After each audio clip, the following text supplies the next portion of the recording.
Hey everyone, my name is Hexaberry. Today I want to go over why I don't really enjoy the Crew 2 on PC anymore.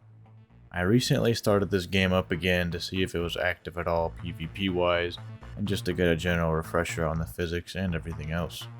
Here's how it went. Starting off, I drove around a little bit, and one of the main things I hate about this game are the physics and the car sounds. The physics are whack and just feel super touchy with way too much grip. Coming from Need for Speed, the cars feel super light too. The sounds of each car are just pretty sad in my opinion, and they just sound too robotic. Another gripe I have with the game is just the graphics and sloppiness of roads, buildings, and other objects. One thing I can appreciate is that the car models that you drive look pretty good, but since the game was released on PS4 and Xbox One, the graphics of everything other than the cars that you drive look super dated, and it takes away from the feeling of a lively game that the game was going for. There's a lack of traffic in big cities, and the road and building layouts just feel rushed. I feel if the game wasn't limited by the older consoles, we would have a much better looking game. Surely the Crew 3, if they make one, won't look as dated. I'm happy Test Drive Unlimited Solar Crown is only available on current gen consoles and PC, get the best looking game with no limitations. Other things I don't like about the Crew 2 is the Motorpass. Now I wouldn't mind if they made it to where once you completed the Motorpass you would have enough crew credits to advance to the next one, similar to how literally every other battle pass in any other game works. But no, you will always have to buy more crew credits to get all the awards in future Motorpasses.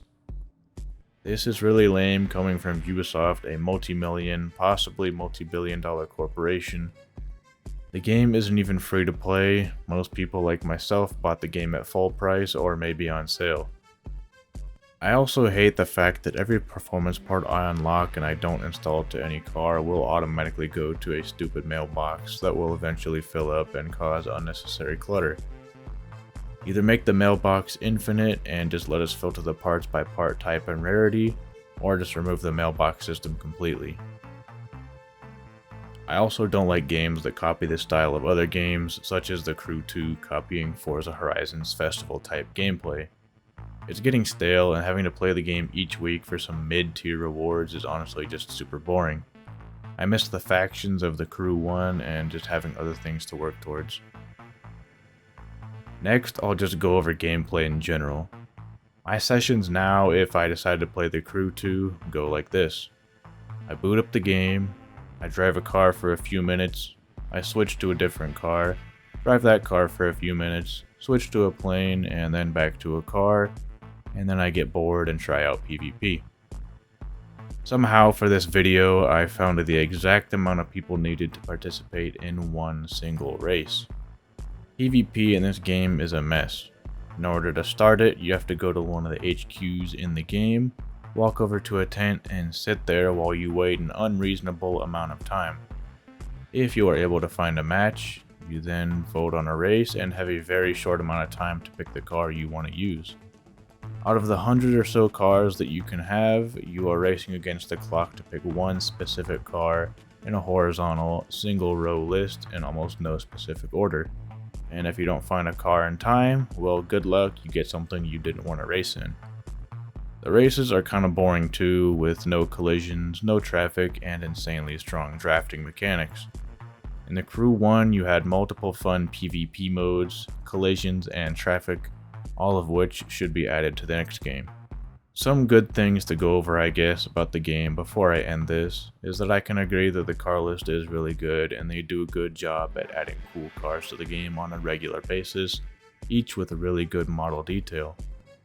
The skybox looks pretty good too, especially when you're flying a plane really high. Other than that, I hope the developers make good changes when it comes to the next game, and please pick a different location for the map.